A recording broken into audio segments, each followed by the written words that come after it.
Alright, this video is going to go over trigonometric identities. Now we can say two functions are quote-unquote identically equal if f of x is equal to g of x.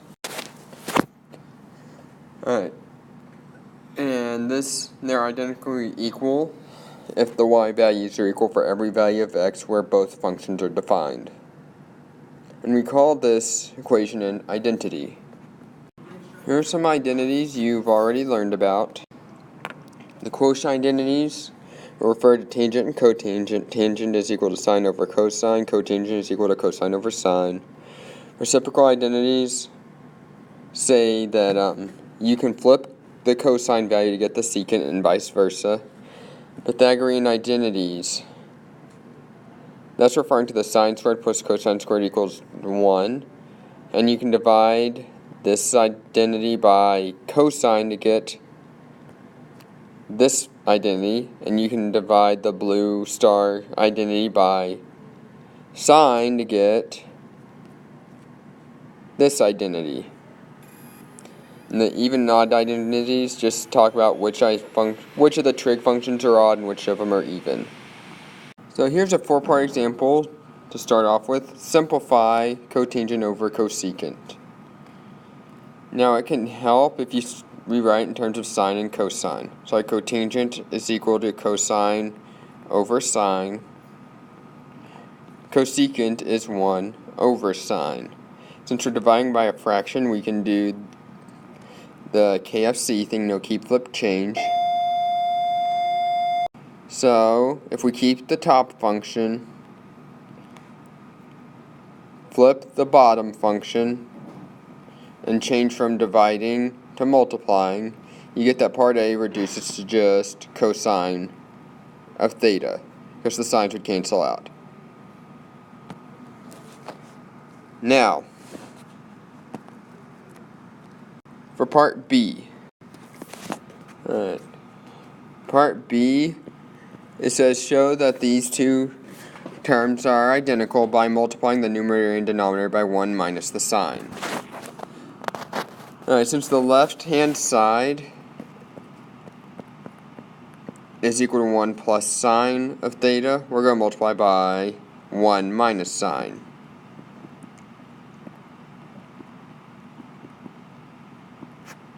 If you do that, you end up with cosine times 1 minus sine on top.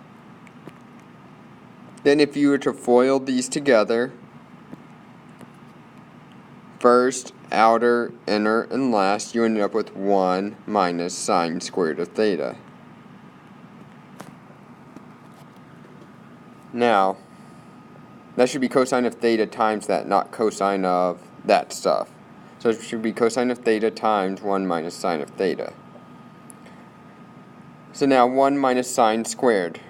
Let's see if we can figure out something to substitute into the denominator. Remember, sine squared of theta plus cosine squared is equal to 1. So if we subtract sine squared from both sides, we get cosine squared is equal to 1 minus the sine squared. So that tells you 1 minus sine squared of theta is equal to cosine squared of theta on the denominator, and then on the numerator still cosine of theta, times 1 minus sine of theta.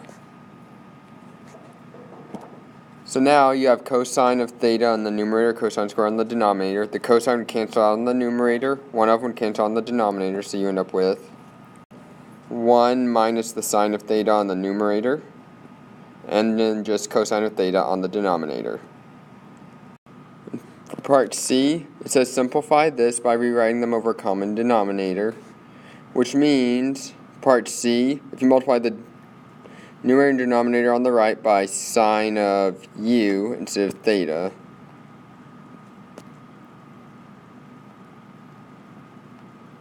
and the numerator and denominator over here by cosine of u,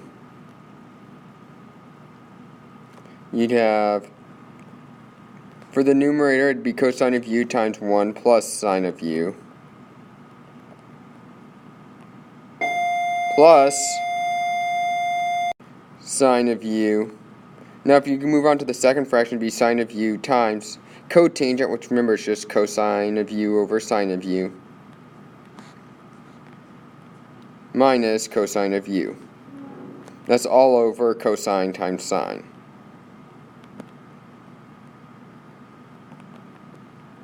Now if you distribute, you have cosine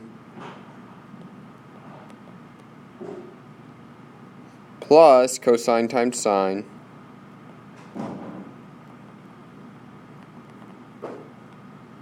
Now, if you distribute into here, you have sine of u times cosine over sine. The signs would cancel out, so you just end up with cosine of u. Then if you distribute over here, it'd be minus cosine of u times sine of u. The plus cosine u sine of u and the minus sine u cosine of u would cancel out, so that would just simplify to 2 cosine of u all over cosine of u times sine of u. The cosines would cancel out, so you'd end up with 2 over sine of u. Remember, 1 over sine is just cosecant, so that would just be 2 cosecant of u. Remember, that was for part C. Now for part D, it says to factor it. In the numerator, we have sine squared of v minus 1. Remember, for a difference of squares, a squared minus b squared, that factors down to a plus b times a minus b. So for the numerator, that would just simplify down to sine of v plus 1, because square root of sine squared is sine, square root of 1 is 1. So it'd be sine of v plus 1 times sine of v minus 1.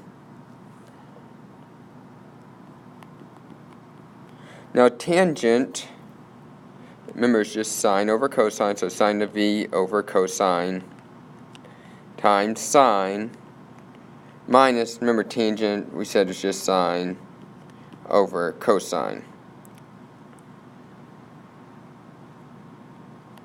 So this would simplify to sine of v plus 1 times sine of v minus 1 all over, since we have sine of v times cosine times sine.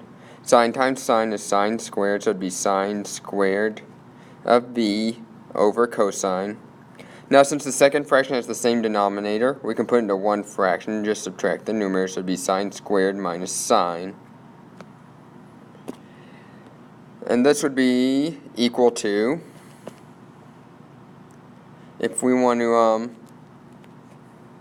factor the denominator, sine squared minus sine, we factor a sine out, that'd be sine of v minus 1 all over cosine all over sine of v plus 1 times sine of v minus 1. Now, since we're dividing by a fraction, we can keep flip change.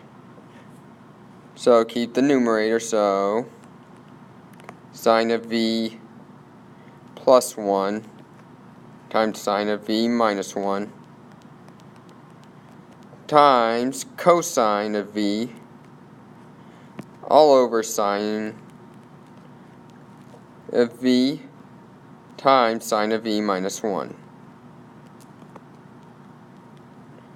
Now if you notice, we have a sine of v minus 1 on the denominator, sine of v minus 1 on the numerator, so we can cancel those out.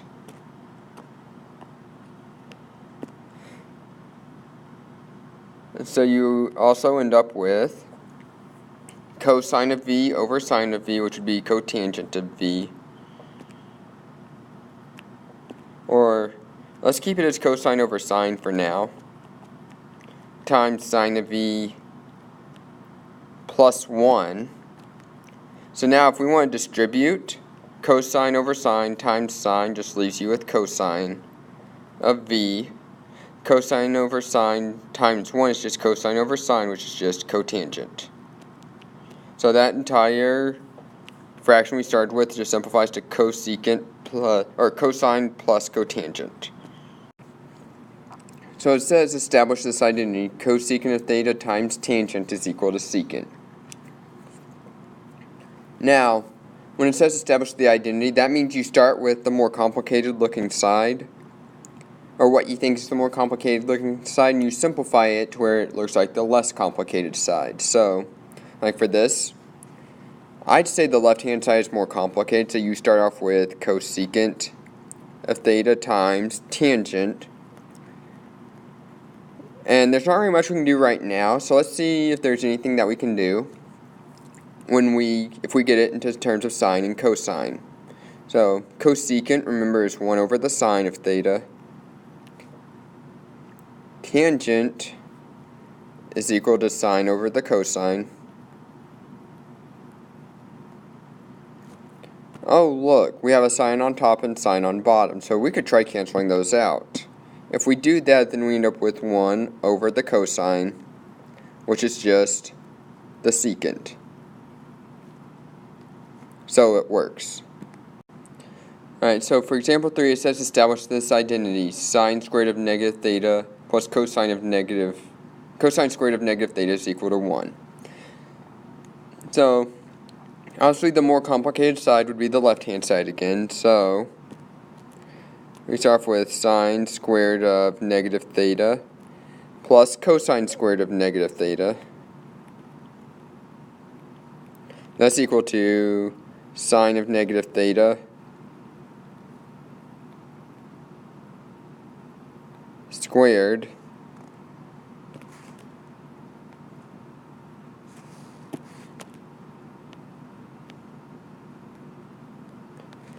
plus cosine of negative theta squared. That's what the squared means. You just square sine of negative theta. And we said sine is odd, so we can move the negative to the front of the sine. So that's negative sine of negative theta, or negative sine of theta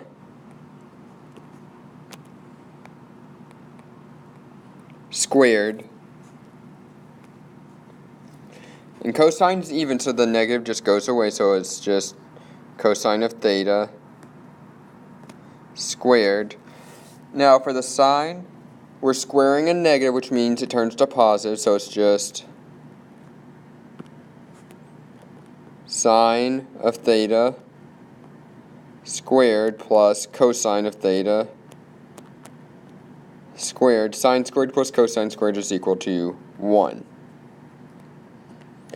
Alright, example 4 says establish this identity, sine squared of negative theta minus cosine squared of negative theta over sine of negative theta minus cosine of negative theta is equal to cosine minus the sine. Now, we already established that sine squared of negative theta is the same as sine of theta. So if we want to go ahead and simplify the numerator,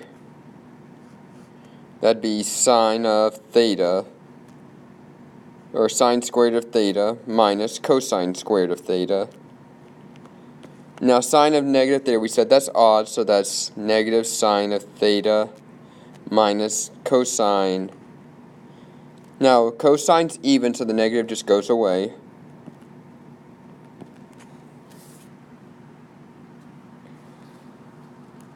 So now, you notice the numerator is just a difference of squares, so you can take the square root of sine squared, which is sine, square root of cosine squared, which is cosine, set them as factors, and then add one and subtract the other. So it'd be sine plus cosine times sine minus cosine. If you notice on the denominator, both signs are minus, so let's factor out a minus sign. So it'd be minus sine of theta plus cosine of theta. Now, notice we can cancel out a sine plus cosine, so that leaves you with sine of theta minus cosine of theta all over negative 1. If we divide each term by negative 1, that ends up being negative sine of theta. Then negative cosine divided by negative 1 is positive cosine of theta. which we can rewrite as just cosine of theta minus sine of theta. So for example 5, it says establish this identity 1 plus tangent over 1 plus cotangent is equal to tangent. If you notice, the less complicated side is in terms of tangent. The numerator is in terms of tangent, so why don't we take the left-hand side and get it solely in terms of tangent. So we have, for the numerator, it'd be 1 plus tangent of u, and then 1 plus cotangent. Remember, cotangent is just 1 over the tangent.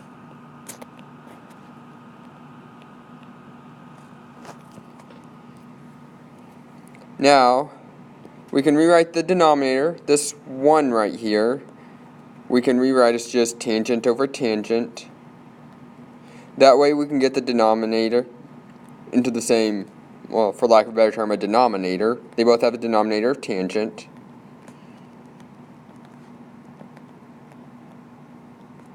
So that means we can combine the denominator into a single fraction. So if we write the numerator real quick, 1 plus tangent of u, the denominator can be rewritten as tangent of u plus 1 all over the tangent. So now we can do keep, flip, change.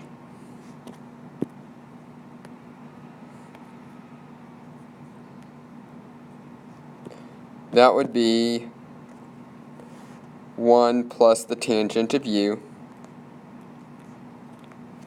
times, for the denominator it would be tangent of u over 1 plus tangent of u, and then you multiply. We can cancel out the 1 plus tangent of u, so we end up with just tangent of u.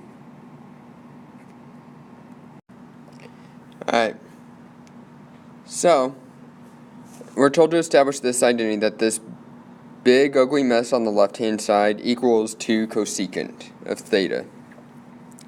Now to establish this, since we have two fractions with different denominators, why don't we just multiply the denominators together, get them into a single fraction. So we have sine of theta times 1 plus the cosine, and then sine times 1 plus the cosine. But what you do to the bottom, you also have to do to the top.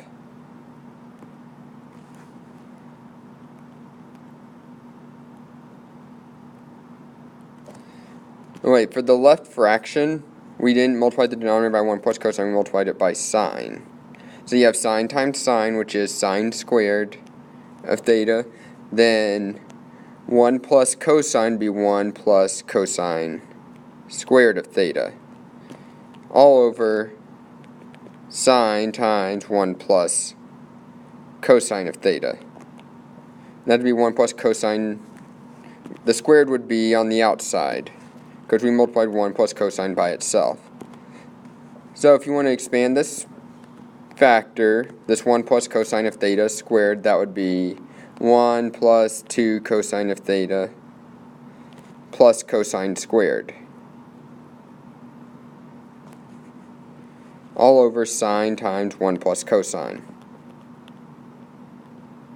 Now you see how you have a sine squared and a cosine squared being added? If we group those together, you'd have sine squared of theta plus cosine squared of theta plus 1 plus 2 cosine of theta. All over sine, that should be sine of theta, there and there, and there, times 1 plus cosine of theta.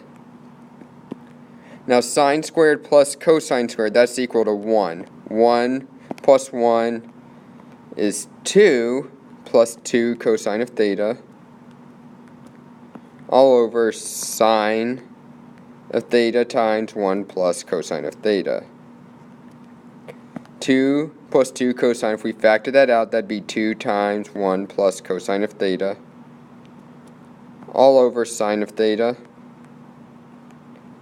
times 1 plus cosine of theta. So, if you notice, we can cancel out a 1 plus cosine of theta, so that's equal to 2 over the sine. Now, When you have sine on the bottom, 1 over sine is just cosecant, so that's equal to 2 cosecant of theta. Now, suppose you're told to establish this identity. Let's start off by getting it in terms of sine and cosine. Remember, start with one side, get it to look like the other. So tangent is just, remember, sine over cosine, so sine of v over cosine of v. Cotangent is just cosine over sine.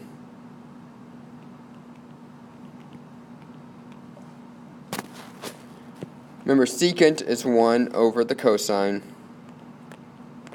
Cosecant is 1 over the sine. So if we want to combine those, that'd be sine of, combine the denominators at least, that'd be 1 over cosine times sine. That'd be sine of v over cosine plus cosine over sine. So now we can do keep, flip, change. So we'd have the numerator, sine over cosine,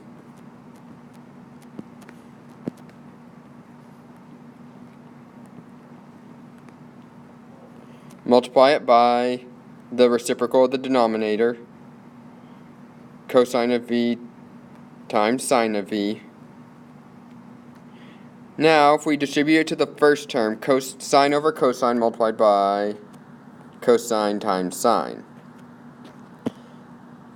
Here, the cosines would cancel out, so you'd end up with sine times sine, which is sine squared of v. And if you distribute this term to the second,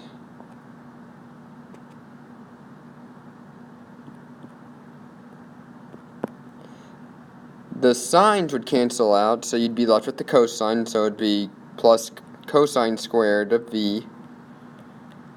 Sine squared plus cosine squared is equal to 1.